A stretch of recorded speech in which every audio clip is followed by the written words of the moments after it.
Welcome to this deep dive, where we're going to be exploring an interesting historical argument. The idea that Britain and America might have inadvertently helped pave the way for the rise of the Third Reich. Wow. We'll be looking at Conjuring Hitler, How Britain and America Made the Third Reich by Guido Giacomo Preparata, Okay. published in 2005. All right. Right from the start, Preparata kind of plunges us into this geopolitical landscape of the early 20th century, and he really focuses on these anxieties that gripped Britain, particularly their fear of a potential Russo-German alliance. Yeah, so to understand this fear, we need to grasp this concept called the heartland theory, Okay. popularized by British geographer Halford Mackinder. Okay, so heartland theory Yeah. sounds a bit like a, fantasy epic or something, but this was a serious geopolitical concept that actually shaped real-world decisions. Oh, absolutely. Mackinder was a professor at the London School of Economics, and he argued that whoever controlled the Eurasian landmass, the heartland, as he called it, would essentially hold the key to global domination. So imagine the combined resources and manpower of Russia and Germany, under a single controlling power. Wow. That was Britain's absolute nightmare scenario. So Britain saw this potential Russo-German alliance as like an existential threat. Oh, yeah. But what could they actually do about it? Well, Preparata argues that Britain adopted what he calls the Eurasian embrace strategy. Okay. This involved a complex web of diplomatic maneuvers and covert actions, all designed to keep Russia and Germany at odds with each other. Okay. It's a strategy that Preparata believes ultimately culminated in the orchestration of World War I. Hold on, are we saying that Britain deliberately caused World War I? That's a pretty bold claim. It is a bold claim, and it's certainly controversial, but Preparata lays out his evidence, highlighting how Britain skillfully manipulated this complex system of alliances and secret agreements that existed before the war. He argues that Britain effectively ensured a European conflict that would pit Germany and Russia against each other, thus weakening both. So it all sounds incredibly calculated, but wars don't just start out of thin air. There needs to be a trigger, right? Yeah, you need a spark to set things off. And Preparata points to the assassination of Archduke Franz Ferdinand in 1914 as that trigger. Okay. He presents it as a carefully planned terrorist act orchestrated to spark the conflict that Britain needed. And then, of course, there was the Schlieffen Plan. Ah, the Schlieffen Plan, Germany's military strategy for a two-front war. Exactly. Didn't that involve a rather ambitious plan to sweep through Belgium? It did, and according to Preparata, Britain's knowledge of this plan was instrumental in both the outbreak and the early stages of the war. Knowing Germany's intentions allowed Britain to position itself strategically and ensure the conflict unfolded in a way that served their interests.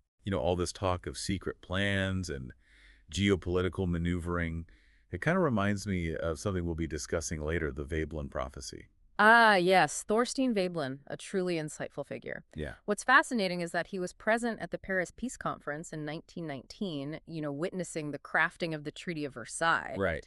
And even then, amidst the supposed victory of the Allies, Veblen foresaw the potential for future disaster. So even as the victors were dictating the terms of peace, Yeah. Veblen was already seeing the seeds of future conflict being sown. Precisely. He predicted the rise of a new fanatical movement in Germany, one born from the resentment and humiliation inflicted by the treaty. A chilling prediction, especially considering what would eventually unfold. It makes you wonder if those in power had heeded Veblen's warnings, could history have taken a different course? It's a question worth pondering. But for now, let's return to Preparata's narrative in the aftermath of World War I. Go. The war, of course, led to the collapse of the Tsarist regime and the rise of the Bolsheviks in Russia. And this is where Preparata introduces another intriguing figure, Alexander Parvis. Parvis.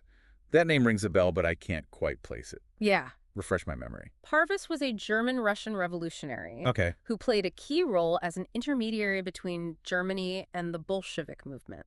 Now, this might seem counterintuitive, Okay. but Preparata argues that Germany had a vested interest in destabilizing Russia by funding the Bolsheviks. Funding their enemy. Yeah. That does seem strange.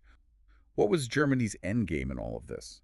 According to Preparata, Germany was playing a dangerous double game. Okay. While supporting the Bolsheviks to weaken Russia externally, Right. they were simultaneously attempting to engineer what Preparata calls an impossible revolution within Germany itself. An impossible revolution.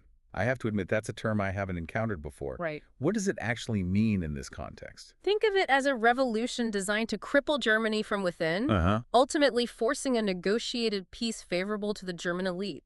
And essentially, Germany was trying to engineer a scenario where they could appear to be collapsing, I mean, thus prompting the Allies to offer more lenient peace terms. so while publicly battling the Allies, they were secretly trying to orchestrate their own downfall in a way that would ultimately benefit them. It sounds incredibly risky and, frankly, a bit far-fetched. It's certainly a bold claim and one that might leave you questioning Preparata's interpretation. Yeah. But he presents evidence to support his argument. Okay. And it's a perspective that challenges us to think critically about the complexities of wartime strategy and the often hidden motivations of those in power. Okay, I'll grant you that. Yeah. So Germany is trying to manipulate the situation to their advantage, but what about the impact of the war on their own people? Yeah. Was there any internal resistance to this impossible revolution? There was. The social and economic turmoil caused by the war led to widespread unrest in Germany. Right. And here's where Veblen's insights become particularly relevant. Okay. He was deeply critical of the German Revolution, arguing that it was ultimately a failure. Okay. He predicted that a new fanatical movement would emerge from the ashes of this failed revolution, a chilling foreshadowing of Nazism. So even as the war was ending, Veblen was already seeing the potential for a new and even more dangerous force to rise in Germany. It's a stark reminder that victory in war doesn't always translate to lasting peace or stability. Exactly. And the treaty that emerged from the Paris Peace Conference, Right. or the Treaty of Versailles, Yeah. would only exacerbate these underlying tensions and anxieties. Right, the Treaty of Versailles. It's infamous for its harsh treatment of Germany. Yes. And Preparata seems to agree with that assessment, arguing that the treaty, while seemingly a victory for the Allies, was in fact a meticulously crafted instrument designed to keep Germany economically and politically subjugated. He does. And what's striking is that Preparata cites the work of another prominent economist who was present at Versailles, Oh, okay. John Maynard Keynes. What? Keynes, in his book, The Economic Consequences of the Peace, eviscerated the treaty, calling it a recipe for disaster that would inevitably lead to a resurgence of German nationalism and militarism. Wow. So even at the time, there were those who recognized the potential for the treaty to backfire. Absolutely. Keynes argued that the crippling reparations imposed on Germany, the loss of territory, and the overall humiliation inflicted by the treaty would only serve to fuel resentment Right. and ultimately lead to future conflict. It sounds like the Allies, in their attempt to punish and contain Germany, may have inadvertently created the conditions for an even greater threat to emerge. It's almost like they were playing right into the hands of those who sought to exploit German resentment and nationalism for their own ends. That's a key point that Preparata emphasizes throughout his book. He argues that the Allies, driven by their own geopolitical anxieties and short-sighted self-interest, ultimately set the stage for the rise of a far more dangerous and destructive Germany. It's a chilling thought. And we're only just scratching the surface of Preparata's argument. Indeed. We've established the backdrop of geopolitical maneuvering leading up to World War I, explored Germany's risky attempts to manipulate the situation to their advantage, Yeah. and touched on the long-term consequences of the Treaty of Versailles. But the story is far from over. And to fully understand how this web of events contributed to the rise of Hitler, we need to delve even deeper into the economic machinations that Preparata believes played a crucial role. That's right. In the next part of our deep dive, we'll be exploring the role of finance, particularly the actions of a rather shadowy figure, Montague Norman, the governor of the Bank of England. Okay. Preparata argues that Norman was a key architect of the financial manipulations that ultimately helped to create the conditions for Hitler's rise to power. So we left off with the Treaty of Versailles and its devastating impact on Germany. Yeah. But as we delve further into Conjuring Hitler, it becomes clear that the economic turmoil was only just beginning. Now we're turning our attention to a figure who, at first glance, seems quite removed from the rise of the Nazi Party. Montague Norman, the governor of the Bank of England. Right. Preparata argues that Norman played a pivotal role in creating the economic conditions that allowed a figure like Hitler to gain traction. He portrays Norman as a sort of puppet master, pulling the strings of the global financial system to serve British interests, even if it meant further destabilizing Germany. Honestly, when I first read about this aspect of Preparata's argument, I was pretty skeptical. It sounds a bit like a conspiracy theory, doesn't it? A shadowy figure controlling the world's finances to manipulate events to his liking. But Preparata presents some compelling evidence, particularly when he discusses Norman's manipulation of the gold standard. Yeah, it's certainly a controversial claim, but Preparata backs it up with historical details. Hmm. To understand this, we need a quick primer on how the gold standard worked. At the time, many countries pegged their currencies to a fixed amount of gold. Right. This system, in theory, was supposed to create stability, but it also meant that countries with large gold reserves like Britain could exert significant influence on the global economy. So Norman controlling Britain's gold reserves had the power to potentially disrupt other economies. Exactly. And Preparata argues that Norman deliberately engineered a series of financial crises aimed at weakening Germany even further.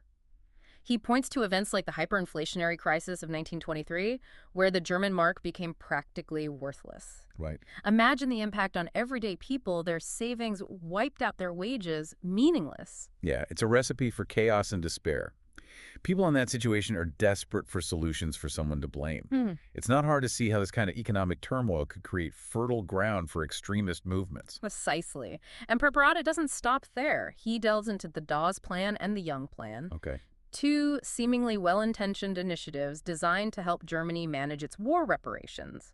But Preparata sees something more sinister at play. So these plans on the surface appeared to be helping Germany, Yeah. but in reality they were something else entirely. According to Preparata, these plans were cleverly designed to keep Germany perpetually indebted to the West while they provided some short-term relief. They ultimately prolonged Germany's economic suffering and created a system where Germany was constantly beholden to its creditors. Mm. Imagine being trapped in a cycle of debt, constantly struggling to keep your head above water. Yeah, it's almost like a financial straitjacket, cleverly disguised as assistance. But wouldn't some argue that Germany's economic woes were primarily a result of their own mismanagement rather than external manipulation? That's certainly a valid counter-argument. Yeah. However, Preparata presents a compelling case that Norman's actions significantly exacerbated Germany's problems. He points to specific decisions made by Norman, often against the advice of others, Mm. that ultimately harmed the German economy. So while Germany certainly had its own internal challenges, Preparata is suggesting that Norman's actions turned a difficult situation into a full-blown catastrophe. That's a good way to put it. He argues that Norman's policies prolonged the economic crisis in Germany, creating a climate of instability that made it easier for extremist ideologies to take root and flourish. We've been talking a lot about the broader economic and political landscape, but now I think it's time to bring Hitler back into the picture. Okay. While these economic manipulations were taking place, he was actively beating his base within the Nazi Party. That's right. And Preparata's narrative skillfully weaves together these two seemingly separate strands, the internal dynamics of the Nazi Party and the external economic forces that were shaping Germany's destiny. So while Norman is pulling the strings of the financial world, Hitler is honing his skills as a charismatic leader and building a movement fueled by resentment and nationalism. Exactly. Preparata traces Hitler's early involvement in the Nazi Party, attending meetings, observing the dynamics, and gradually finding his voice as a speaker. He emphasizes the role of figures like Dietrich Eckart, an early Nazi leader who recognized Hitler's potential and became a key mentor. Ecker sounds like the classic Svengali figure molding a talented but raw recruit into a charismatic leader. A fitting comparison, Eckart helped refine Hitler's rhetoric, shape his ideology, and cultivate his image as a powerful and compelling orator. It was during this period that the groundwork was laid for Hitler's eventual rise to prominence. And then, of course, came the pivotal event that thrust him into the national spotlight, the Beer Hall Putsch, in November 1923. Right. Hitler's failed attempt to seize power in Munich. It seems strange to think that this event, which was ultimately a failure, actually ended up helping his cause. That's the irony. The Beer Hall Putsch, while a tactical defeat, was a propaganda victory for the Nazis. Okay. It allowed them to portray themselves as martyrs, as victims of a corrupt and decadent system. Mm. The subsequent trial, which gave Hitler a national platform to spout his ideology, only amplified their message. So they turned defeat into a rallying cry, using the trial to spread their message to a wider audience. Exactly. And the timing couldn't have been better. The Yeah. economic turmoil engineered by Norman was reaching its peak, Right. and the German people were desperate for solutions for someone to blame. Hitler stepped into this void, offering a seductive message of national revival, racial purity, and a return to German greatness. It's a terrifyingly familiar story. A demagogue exploiting fear and resentment to gain power. But what's so unsettling about Preparata's argument is that he reveals the hidden hand of international finance in this equation. That's right. He argues that figures like Norman operating behind the scenes created the conditions that made Hitler's rise possible. It challenges us to think critically about the forces that shape history, Hmm. to look beyond the surface and recognize the often hidden influence of powerful individuals and institutions. It's a lot to process, and I imagine some of our listeners might be struggling to reconcile this idea of a British official playing a role in the rise of Hitler. It seems so counterintuitive. It does, and it's certainly a controversial claim, but Preparata argues that we need to understand the context of the time Britain still reeling from the losses of World War I and fearing the rise of communism was desperate to maintain its position of global power. So they saw a weakened Germany as essential to their own survival. That's Preparata's argument. And he suggests that Norman, driven by a deep-seated belief in British supremacy, was willing to use any means necessary, even manipulating the global financial system, to achieve that goal. We're starting to see how this all ties together: the geopolitical anxieties, the economic manipulation, Oh, the rise of a charismatic leader exploiting a nation in turmoil. yes, It's a perfect storm, and it's all leading to a very dark place. indeed. By the late 1920s, the stage was set for Hitler's ascent to power. The Weimar Republic was crumbling under the weight of economic depression and political instability, Right. and a growing segment of the population was turning to extremist ideologies like Nazism in their desperation for solutions. So all these forces are converging, and Yeah. the question becomes, how does Hitler actually seize power? That's the focus of the final part of Preparata's narrative, and it's where we see the full impact of the economic and political manipulations he's been describing. So we've been meticulously tracing Preparata's argument, exploring how geopolitical maneuvering and economic manipulation created the conditions for Hitler's rise. But how did he actually go from this fringe politician to Chancellor of Germany? It was a combination of factors, including shrewd political maneuvering on Hitler's part, the continued economic turmoil in Germany, and a fateful constitutional crisis that really played right into the Nazis' hands. Preparata argues that the Wall Street crash of 1929 was kind of the final nail in the coffin for the already weakened Weimar Republic. Yeah, the crash had global repercussions, but Germany, already struggling under the weight of reparations and financial instability, was particularly vulnerable, wasn't it? Absolutely. The German economy went into free fall. Unemployment skyrocketed, businesses collapsed, people lost their savings. It was a period of immense suffering and social unrest. Imagine the desperation, the anger, the sense of betrayal that many Germans must have felt. Right. It's a scenario ripe for exploitation by a charismatic leader offering simple solutions and scapegoats. Yeah. Precisely. And that's exactly what Hitler did. He and the Nazi Party masterfully exploited the crisis using propaganda and intimidation to amplify people's fears and anxieties. They blamed the Jews, the communists, the liberals, anyone who didn't fit their narrow vision of a racially pure and powerful Germany. It's chilling how effectively they manipulated people's emotions, playing on their fears and prejudices. But fear alone doesn't win elections. Didn't they also receive significant financial backing from powerful interests? That's another key aspect of Preparata's argument. He details how the Nazi Party received substantial financial support from wealthy industrialists and financiers who saw Hitler as a bulwark against communism and a way to restore order and stability to Germany. These individuals, motivated by their own self-interest and fear of a communist takeover, provided the Nazis with the resources they needed to expand their operations and influence. Yet, it's a sobering reminder that even the most horrific ideologies can find support among those who believe they stand to benefit. But even with this financial backing and growing popular support, how did Hitler actually maneuver his way into a position of power? It was a gradual process, but the turning point came with the parliamentary elections of July 1932. The Nazi Party won the largest share of the vote, becoming the most powerful political force in the Reichstag, the German parliament. However, they still lacked a majority, which meant they needed to form coalitions and make deals to secure their power.